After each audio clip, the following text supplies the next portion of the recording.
विकास दुबे के एनकाउंटर को फर्जी बताकर प्रियंका वाड्रा और कांग्रेस भले ही यूपी में ब्राह्मण कार्ड खेलने की कोशिश कर रहे हों, लेकिन आजाद भारत में पहली बार एक राजा का दिन दहाड़े फर्जी एनकाउंटर कांग्रेस ने ही करवाया था। उस घटना के पूरे 35 साल बाद आज फैसला हुआ और राजा मान सिंह का फर्जी एनकाउंटर करने वाले सभी दोषी 11 पुलिस वालों को उम्र कैद की सजा दी गई। राजस्थान के राजा मान सिंह का मन जनता की सेवा में रमता था। वे किसानों के राजा और राजाओं में किसान थे। 1952 से लेकर 1984 तक वे 7 बार निर्दलीय विधायक चुने गए। दगाबाजी बर्दाश्त नहीं कर पाए और मुख्यमंत्री के हेलीकॉप्टर को अपनी जीप से टक्कर मार दी। उसके अगले ही दिन पुलिस ने उन्हें घेर कर मार दिया और उसे मुठभेड़ का नाम दे दिया। 35 साल बाद सीबीआई कोर्ट ने मुठभेड़ को फर्जी माना है और 11 पुलिस कर्मचारियों को उम्र कैद की सजा सुनाई गई है। कहानी है भरतपुर रियासत के राजा मान सिंह की, जो अपने 4 भाइयों में तीसरे नंबर पर थे। जमाना कांग्रेस का था, लेकिन राजा मान सिंह को किसी दल में जाना मंजूर नहीं था। कांग्रेस से उनका समझौता था कि वे उनके खिलाफ उम्मीदवार भले ही उतारें, लेकिन कोई बड़ा नेता प्रचार करने नहीं आएगा। 1952 से 1984 तक वे लगातार निर्दलीय चुनाव लड़ते रहे और जीतते रहे। 1977 की जनता लहर और 1980 की इंदिरा गांधी लहर में भी अपनी सीट बचाने में वे कामयाब रहे। लेकिन कुछ लोगों को ये बात खटकती रही कि आखिर भरतपुर रियासत में 2 झंडे क्यों लगते हैं। मान सिंह को कांग्रेस वॉकओवर क्यों नहीं देती। अगर हम दूसरी सीटें जीत सकते हैं तो डीग क्यों नहीं।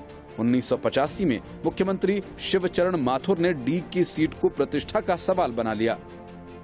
उन्होंने रिटायर्ड आईएएस विजेंद्र सिंह को डीग से कांग्रेस उम्मीदवार घोषित कर दिया और 20 फरवरी 1985 को उनका प्रचार करने डीग पहुंच गए। इससे पहले उत्साहित कांग्रेसी कार्यकर्ताओं ने कई जगहों पर राजा मान सिंह के पोस्टर, बैनर और रियासत के झंडे फाड़ दिए। राजा मान सिंह को ये बात नागवार गुजरी। शिवचरण माथुर के पहुंचने से पहले ही वे अपने समर्थकों के साथ कांग्रेस के सभा स्थल पहुंचे और मंच को तहस नहस कर दिया। इसके बाद वे जोंगा जीप से हेलीपैड की तरफ निकल पड़े, जहां सीएम शिवचरण माथुर का हेलीकॉप्टर खड़ा था।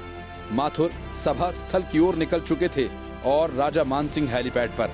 तमतमाए राजा ने जीप से हेलीकॉप्टर को टक्कर मार दी। माथुर को सड़क मार्ग से जयपुर जाना पड़ा और इसके बाद वहां पर आक्रोश फूट पड़ा। बताया जाता है कि 21 फरवरी को राजा मान सिंह अपने समर्थकों के साथ अपनी जीप से निकले।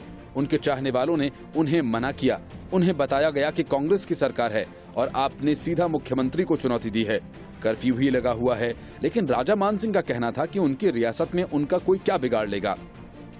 राज परिवार का कहना है कि राजा मान सिंह थाने में समर्पण करने जा रहे थे, तभी डीग मंडी के पास डिप्टी एसपी कान सिंह भाटी और उसके साथी पुलिस कर्मचारियों ने उन्हें घेर लिया और ताबड़तोड़ फायरिंग कर उन्हें मौत के घाट उतार दिया गया। उनके साथ बैठे हरि सिंह और सुमेर सिंह की भी हत्या कर दी गई। पुलिस इसे मुठभेड़ साबित करने पर तुली रही। इस घटना के बाद पूरा भरतपुर जल उठा। इसकी तपिश मथुरा, आगरा और पूरे राजस्थान में महसूस की गई। देश के इतिहास में पहली बार ऐसा हुआ था कि किसी सिटिंग एमएलए का दिन दहाड़े एनकाउंटर किया गया था।